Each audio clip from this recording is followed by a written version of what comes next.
semuanya, sebelum kita belajar, mari kita berdoa. Berdoa selesai. Oke, terima kasih Ferdi. Sekarang Ibu mau tanya siapa yang hari ini tidak masuk? Oke, terima kasih. Ada yang tahu nggak hari ini kita mau belajar apa? Jadi sebelum lebih jauh, Ibu mau tanya, siapa yang tadi pagi sudah merapikan tempat tidurnya? Saya. Nah, merapikan tempat tidur itu termasuk hak atau kewajiban? Kewajiban. Betul, merapikan tempat tidur itu termasuk kewajiban. Kalau kita sudah melakukan kewajiban, kita jadi lebih nyaman kan? Tidur jadi lebih enak. Nah, jadi tujuan pembelajaran kita pada hari ini yaitu peserta didik mampu menjelaskan pengertian hak dan kewajiban sebagai warga sekolah dengan bahasa yang sederhana. Kemudian peserta didik mampu membedakan mana tentang perilaku hak dan contoh kewajiban di rumah maupun di sekolah. Yang ketiga, peserta didik mampu menganalisis hubungan antara kedisiplinan melakukan kewajiban dengan pemenuhan hak secara tepat. Nah, sebelum masuk dalam materi, Ibu ada cerita, tolong disimak ya. Dari Nadia. Nah, Dila ingin bermain sepeda, tapi ibunya meminta Dila untuk menyapu rumah terlebih dahulu.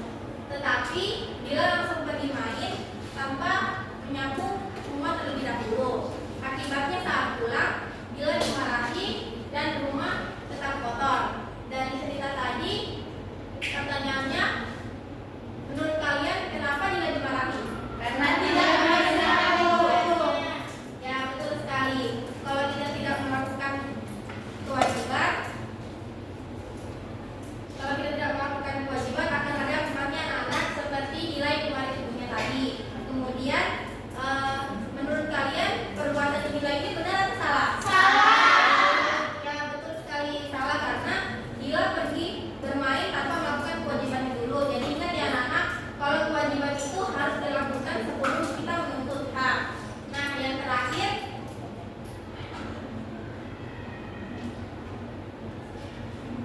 kalau kita tidak melakukan kewajiban, apakah kita tetap mendapatkan hak? Tidak, Ibu. Betul, kalau kita tidak melakukan kewajiban, kita jadi kalau kita tidak melakukan kewajiban, kita tidak akan mendapatkan hak dengan baik. Nah, dari contoh tadi kita tahu bahwa sebelum mendapatkan sesuatu kita harus melakukan kewajiban terlebih dahulu. Jadi apa itu hak? Hak itu adalah sesuatu yang harus kita terima atau kita dapatkan. Contohnya hak di rumah itu mendapatkan kasih sayang dari orang tua dan keluarga. Kemudian hak mendapatkan makanan dan minuman yang sehat. Kemudian mendapatkan tempat tinggal yang aman dan nyaman. Kemudian hak di sekolah itu mendapatkan bimbingan dan arahan dari guru. Kemudian mendapatkan hak bermain dan beristirahat. Kemudian kewajiban itu adalah segala sesuatu yang harus kita lakukan dengan penuh tanggung jawab. Contohnya kewajiban di rumah membantu orang tua sesuai kemampuan. Kedua, merapikan tempat tidur setelah bangun tidur. Yang ketiga, belajar dengan rajin di rumah. Yang keempat, mematuhi nasihat dan aturan orang tua. Kemudian kewajiban di sekolah. Yang pertama, mengerjakan tugas dan PR tepat waktu. Yang kedua, mematuhi peraturan sekolah dan tata tertib kelas. Yang ketiga, menghormati guru, kepala sekolah dan staf sekolah. Nah, dari penjelasan Ibu tadi, apakah sudah dimengerti anak-anak? Sudah, Ibu. Oke, kalau sudah dimengerti, Ibu mau membagi menjadi dua kelompok. Ini kelompok pertama, yang kelompok kedua. Jadi tugas kalian adalah kalian mengisi di kolom sebelah kanan hak dan kewajiban. Hak yang ada di rumah, sekolah, kemudian kalian cocokkan ke sebelah kiri yang ada perilaku dan kegiatan secara real. Sampai sini paham anak? Paham.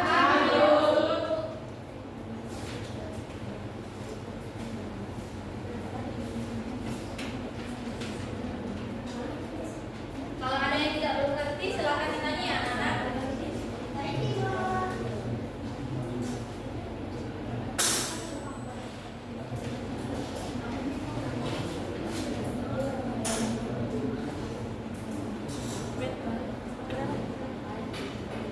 Dan ini kelihatan.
kewajiban.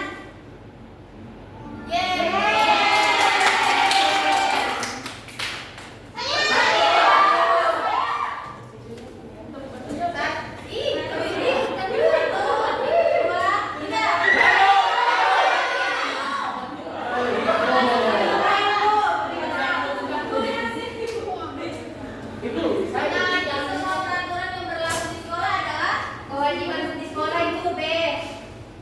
Ya, betul. Sekian. Tujuh. Satu, dua,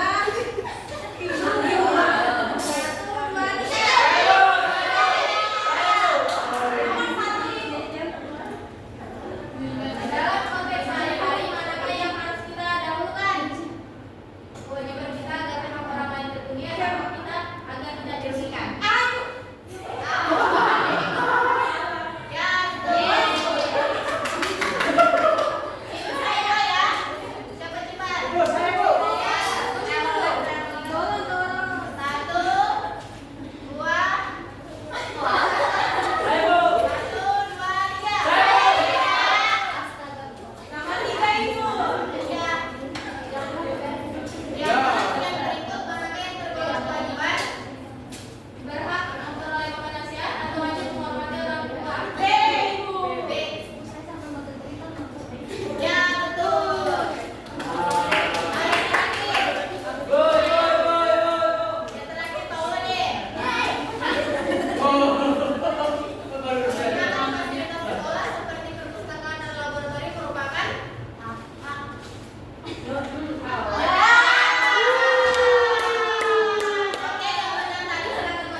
Kesimpulannya Ibu, kalau hak itu sesuatu yang kita dapatkan. Kalau kewajiban itu sesuatu yang harus dilakukan. Ya, betul